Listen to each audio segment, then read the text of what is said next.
Skill number 11, MA 106.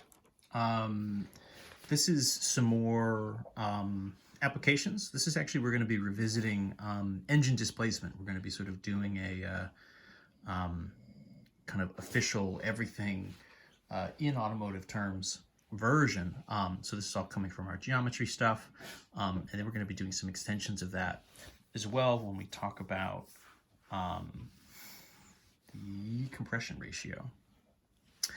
In any event, so let's sort of double back and revisit this displacement. Displacement, you will recall, right? It's sort of the amount of air that sort of is moving through the cylinder, right? The cylinder, it's essentially the volume of the cylinder. Cylinder volume. So in theory, that's right, pi r squared times the height, right? We had some vocabulary things that we were doing, right? So the displacement, the total volume is swept by all the pistons in the engine. So part of what's happening is there are obviously sort of multiple cylinders, multiple pistons. Each of them, in theory, has sort of the same volume. So we're going to do the volume of the pistons and then just sort of multiply them by however many we have, right? V6 engine, 6 pistons, V8 engine, 8 cylinders, and so on and so forth. So our sort of total displacement is that total volume across all the things. We have, right, so the bore, which is the same thing as our diameter. Now, of course, the formula uses radius, so we're going to have to come back to that in a second, right? So we've got the bore. The stroke of the cylinder is the height of the cylinder, right? So stroke and the height are the same thing. And then the number of pistons, we use n as our variable there.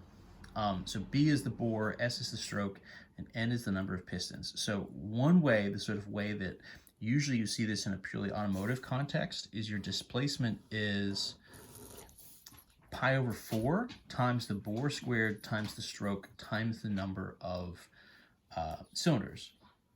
That is a little bit different, right, than our sort of pi r squared times the height. Part of this too, right, you know, this in theory, right, would be sort of times the number of cylinders, so the n value there is missing. The main difference here is this pi over 4 times the bore squared versus pi times the radius squared. So the connection here, right, is your diameter is 2 times the radius. So that means your radius is the diameter over 2, right? That's the connection between those two. And so what happens here is if you just do the diameter squared, you would get essentially 4 times the radius squared, right? Because trying to think of where I can squeeze this in. I should have spaced this out a little bit more cleverly, right? So the diameter squared would be 2 times the radius squared would be 4r squared. So if in this formula we just do the bore directly and square it, we're actually getting a value that's 4 times as big as it should be. So it's balanced by doing pi over 4 instead of just pi. So there's this sort of give and take that's happening here, right? In theory, you can go back and use this as a reference, find the radius, do pi r squared times the height, and then just times by the number of cylinders. That's totally legitimate and 100% works. In theory, though, right, because probably the measurement you're getting is the bore, if you want to be able to just use that directly, you can do that. You just need to do pi over 4. You need to do this division by 4 to kind of even everything up and get it in place. We'll talk briefly about units as well, right?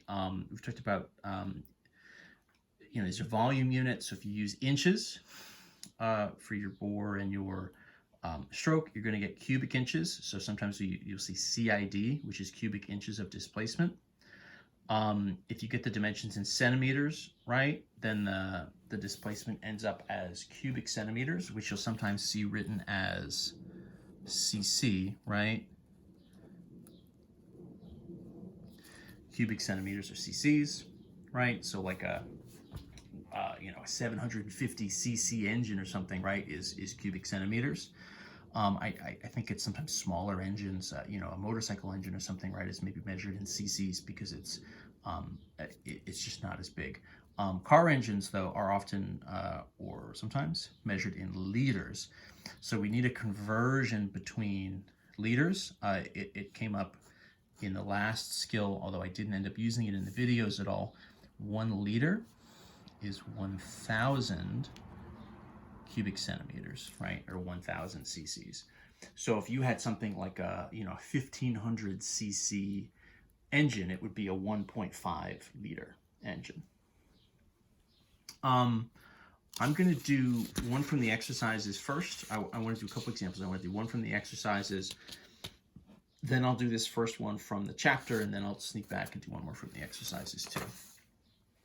Like any of our formulas, we can sort of just run everything in order. First, I want to just do a full displacement one. So for number 1, find the displacement in liters. 8-cylinder engine, the bore is 11.5, the stroke is 8.4, right? So we got all this info. We're trying to find our displacement.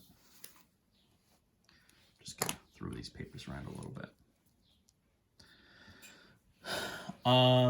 So displacement, right, our formula.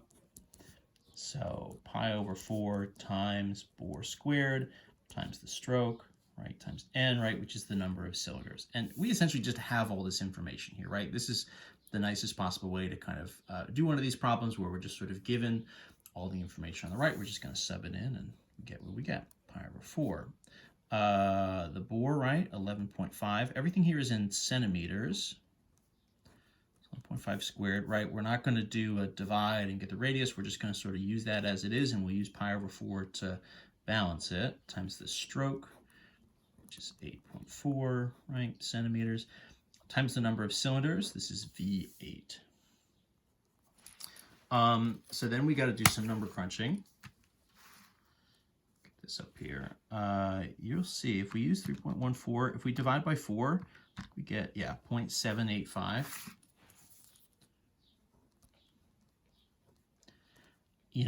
That's always going to be just a constant. I mean, in theory, you can kind of like have that memorized, but it's not totally necessary. Pi over 4 is, in some sense, just as good. 11.5 times 11.5, 132.25. I'm realizing now I don't really need to write all these individual values out. Times 8.4 times 8. 132, so times 8.4 times 8 times our pi over 4, 0.785. So it looks like 6,976.45. We'll call that 6976. So these were centimeters, right? So that's cc's. But we wanted this in liters, right? So we need to do just a quick conversion. This is essentially just a division by 1,000, right?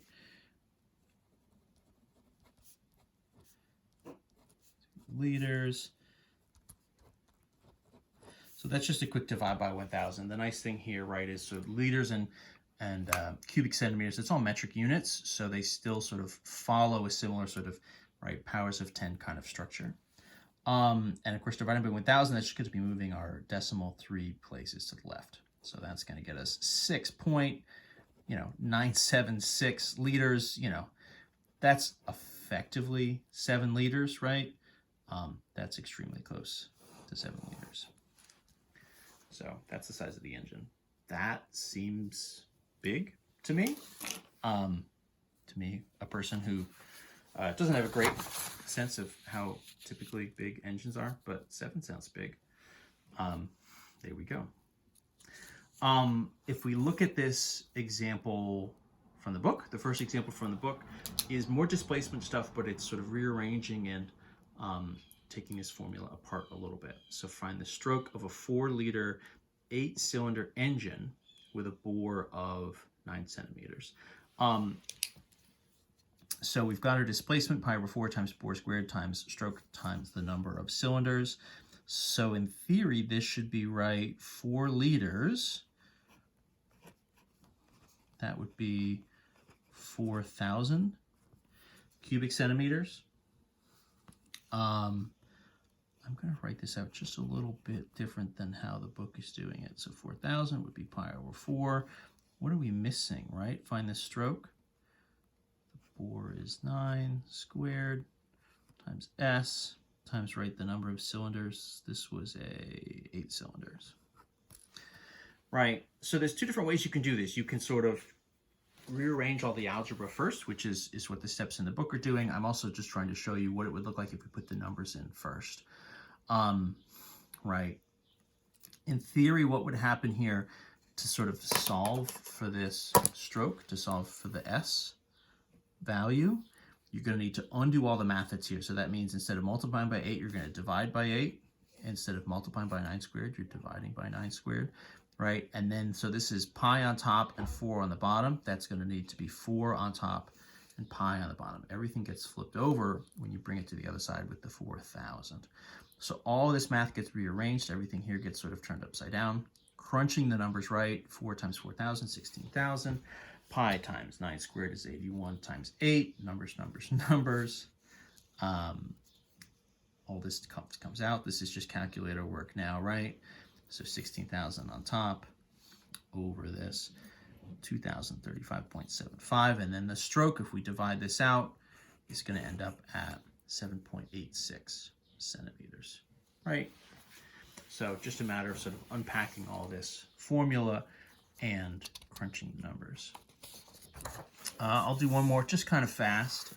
So number 5 here, it's same kind of setup, right? Displacement again, but now we want to find the bore. So 4 liters again, 4-cylinder engine. The stroke is 9.8. So let me try to rewrite some of this info here for us. This is number 5.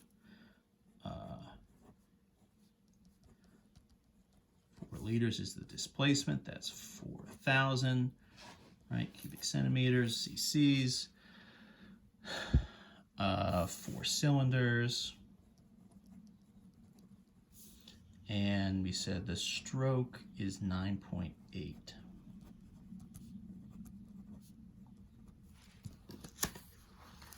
So we'll crunch this stuff, right? So this is 4,000 is my displacement, is pi over 4 times bore squared. That's what I'm solving for here. The stroke is 9.8 times 4 cylinders.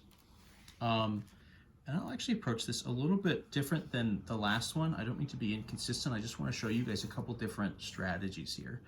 So one thing you could do is you can actually just multiply the numbers you've got. So 9.8 times 4, right? 39.2. We said pi over 4 is 0.785, right? Times bore squared. 4,000 is here. So that means 4,000. If I do 39.2 times 0.785, so that's 30.772. Maybe call that 30.77 times bore squared, right? So this is all just a matter of personal preference, how you want to actually sort of approach some of these calculations and some of the algebra here. If you want to sub your values in, that's okay. 4,000 for the engine. We'll divide by the 30.77. I rounded that 2 away. 129.99. I'm just going to straight up call that 130. Is b squared. So if I take the root, and I'm gonna cheat just a little bit and do square root of my answer, so it looks like 11.4 centimeters for the bore here, right? So if you have to solve for the bore, you're gonna have to do some square root stuff. That's fine. It is what it is. It happens, just unpacking all these formulas, unpacking our sort of volume here to get to whatever's missing. So that's pretty much this all 3 ways. In theory, I guess the one I didn't show you is finding the number of cylinders, but you guys are real clever. I bet you could get it if you need to.